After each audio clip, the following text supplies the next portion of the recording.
आज की इस वीडियो में मौदूदी साहब की 2 किताबों के रेफ़रेंस आपके सामने रखे जाएंगे, क्योंकि सारी दुनिया रेफ़रेंस की रट लगाती है, अगरचे 4 लेने नहीं पड़ती।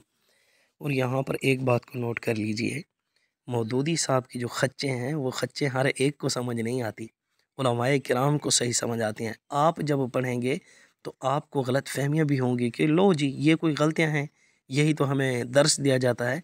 लेकिन यह है कि जो बातें हमारे लिए होती हैं वो बातें अंबियाए किराम अलैहिमुस्सलाम पर फिट नहीं की जा सकती। तो ये अबुल आला मौदूदी की किताब है, कुरान की 4 बुनियादी इस्तिलाहें। तो आप इसके अंदर देखेंगे कि मौदूदी साहब ने जनाब नबी करीम सल्लल्लाहु अलैहि वसल्लम पर किस तरह खच मारी है। हुज़ूर अकरम सल्लल्लाहु अलैहि वसल्लम को भी नहीं छोड़ा मौदूदी साहब ने। सहाबा किराम पर तो इल्ज़ामात लगा ही लगाए हैं। और सारी दुनिया ये मुतालबे करती है कि जी इबारत के ऊपर आप एतराज़ात करते हो तो उनके रेफ़रेंस लाओ। तो हम आपके सामने ना 2 रेफ़रेंस ला रहे हैं और 2 ही किताबों से। ये देख लें, ये कोई हमारी तरफ से नहीं है, इन्हीं की लिखी हुई किताबें हैं। तो आपके सामने ये बात रखते हैं। उससे पहले इस बात को भी नोट कर लीजिएगा कि जो तारीख़ होती है, तारीख़ के अंदर दोस्त भी बोलता है, दुश्मन भी बोलता है।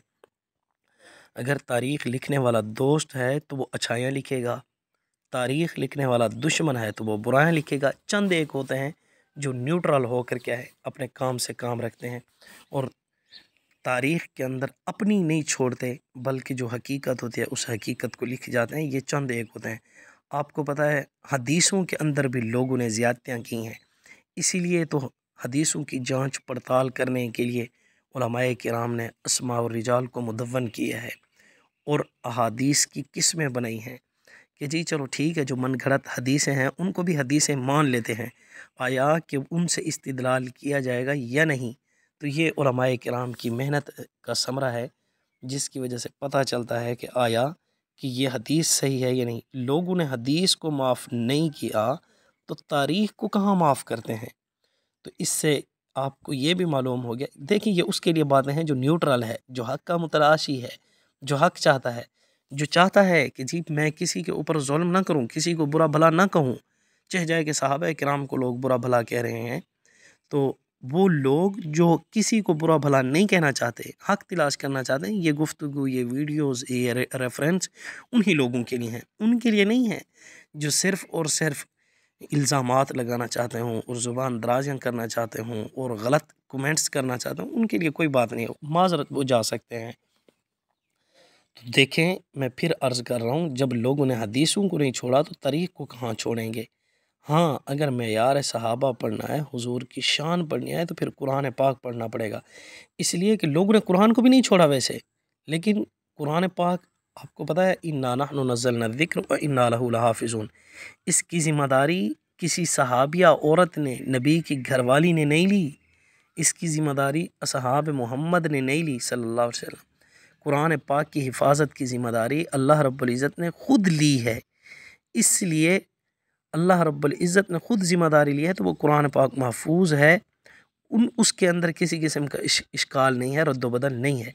अब ये मौदूदी साहब की जो किताब है इसमें आप देख लेंगे एंड पे मौदूदी साहब ये सूरतुन नस्र की ना तफ़सीर कर रहे हैं। सूरतुन नस्र की तफ़सीर में ना मौदूदी साहब ने खच मारी है। ये आप ख़ुद पहले पढ़ लेते कि इसके अंदर क्या कहा है कि जी 23 साल के ज़माना ख़िदमत में अपने फ़राइज़ अदा करने में जो ख़ामियाँ और कोताहियाँ हुई हैं, ये पीछे आपको बताया ना सूरतुन नस्र की फसब्बिह बिहम्दि रब्बिका वस्तग़फ़िर इस्तिग़फ़ार कि इस 23 साल के ज़माना ख़िदमत में अपने फ़राइज़ अदा करने में जो ख़ामियाँ और कोताहियाँ मुझसे हुई हैं, सरसद हो गई हैं, उस पर क्या करें, इस्तिग़फ़ार करें। ये अल्लाह ताला फ़रमा रहे हैं हुज़ूर को, हालाँकि ये झूठ है। हुज़ूर अकरम सल्लल्लाहु अलैहि वसल्लम से कोई कमियाँ कोताहियाँ नहीं हुई। तो ये हुज़ूर अकरम सल्लल्लाहु अलैहि वसल्लम पर मौदूदी साहब इल्ज़ाम लगा रहे हैं।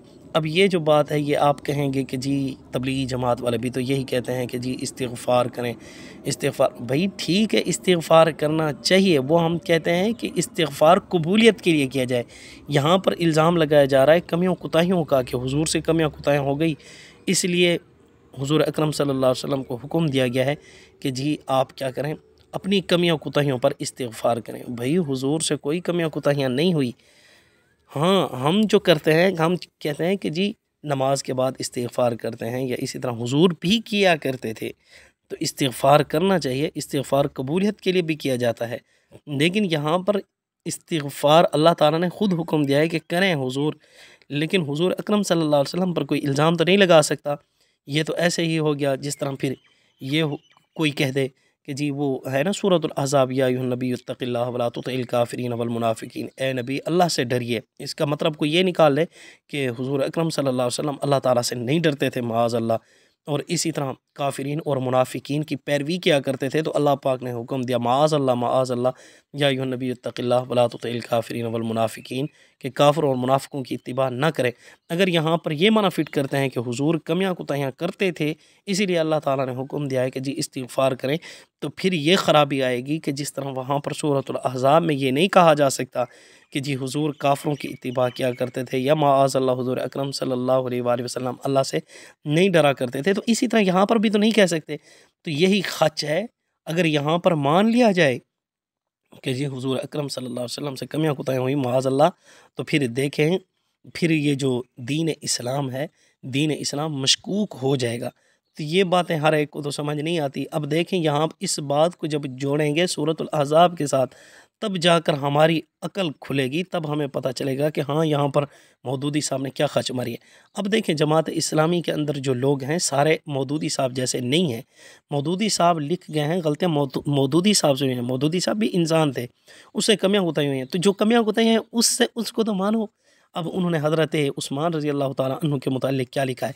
डॉक्टर इसरार साहब रहमतुल्लाह अलैह ने मौदूदी साहब को पकड़ा था। मौदूदी साहब को छोड़ने की एक वजह ये भी थी कि मौदूदी साहब आप रेफ़रेंस दे रहे हैं शाह वलीउल्लाह के तर्जमे का, आप रेफ़रेंस दे रहे हैं दूसरे उर्दू तराजिम का। तो डॉक्टर इसरार साहब रहमतुल्लाह अलैह ने फ़रमाया, मौदूदी साहब आपने फिर रेफ़रेंस शाह वलीउल्लाह का देने के बावजूद आपने शाह अब्दुल कादिर का क्यों नहीं दिया, जिन्होंने सबसे पहले कुरान पाक का तर्जुमा लिखा था। तो इसी तरह अब ये दूसरी जो है, ये तफ़हीमात है अबुल आलम मौदूदी की, जिल्द 2, इसके अंदर अंसार सहाबा के मुताल्लिक़ खच मारी है मौदूदी साहब ने। इसका सफ़ा 40 है।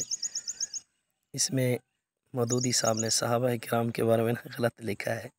देखें जनाब नबी करीम सल्लल्लाहु अलैहि वसल्लम को जिसने नहीं छोड़ा, देखें एक साइड की किताबें पढ़ना, दूसरी साइड की ना पढ़ना, एक तारीख़ पढ़ना, दूसरी ना पढ़ना, ये ज़्यादती है।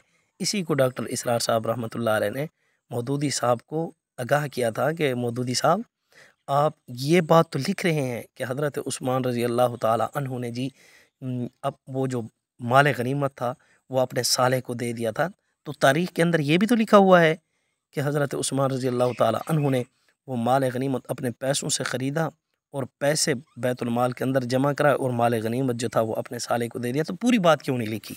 ये डॉक्टर इसरार साहब रहमतुल्लाह अलैह ने पकड़ा था मौदूदी साहब को। अब मौदूदी साहब अंसार सहाबा के मुताल्लिक़ लिखते हैं कि जी इनके ऊपर वो जो यहूदी थी ना, पहले यहूदी थे, उन यहूदियों के अखलाक का असर था जिसकी वजह से मुआख़ात मदीना वजूद में आई।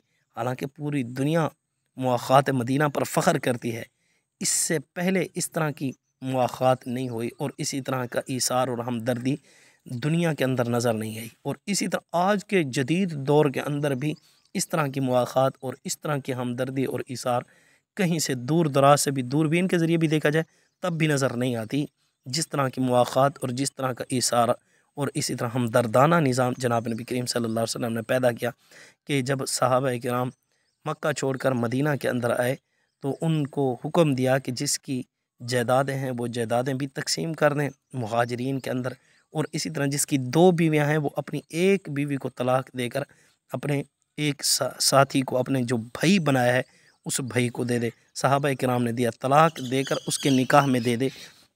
तो यहाँ पर मौदूदी साहब लिखते हैं, चुनांचे ये यहूदी अखलाक ही का असर था कि मदीना में बाज़ अंसार अपने मुहाजिर भाइयों की खातिर अपनी बीवियों को तलाक देकर, ये देखें यहाँ पर ना बाज़ लोग फिर कहते हैं कि जी अंसार, अब अंसार लिखा हुआ है यहाँ पर, सहाबा थोड़ी लिखे हुए हैं। तो देखें भाई अंसार और इसी तरह मुहाजिर जब लिए जाएंगे तो यहाँ से भी मुराद सहाबा किराम ही होंगे कि जी उन्होंने क्या किया, बाज़ अंसार सहाबा ने अपने मुहाजिर भाइयों की खातिर अपनी बीवियों को तलाक देकर उनसे ब्याह देने पर आमादा हो गए थे। तो ये जो था ये यहूदियों का असर था। हालांकि आपको पता है 70 सहाबा मुसलमान हो चुके थे और यहाँ पर आकर सहाबा किराम रिज़वानुल्लाह अलैहिम अजमईन ने भी आकर यहाँ पर मेहनत की थी। मुसलमान काफ़ी हद तक हो चुके थे। तो जनाब नबी करीम सल्लल्लाहु अलैहि वसल्लम ने ये तालीम दी कि भाई आप इनको अपना भाई बनाओ, और उन्होंने अपना भाई बनाया। तो ये जनाब नबी करीम सल्लल्लाहु अलैहि वसल्लम की मेहनत है, ना कि यहूदी अखलाक का असर। तो अब अगर मान भी लें कि जी ठीक है यहूदियों के अखलाक का असर है, तो अब यहूदी हमें ताने नहीं देंगे।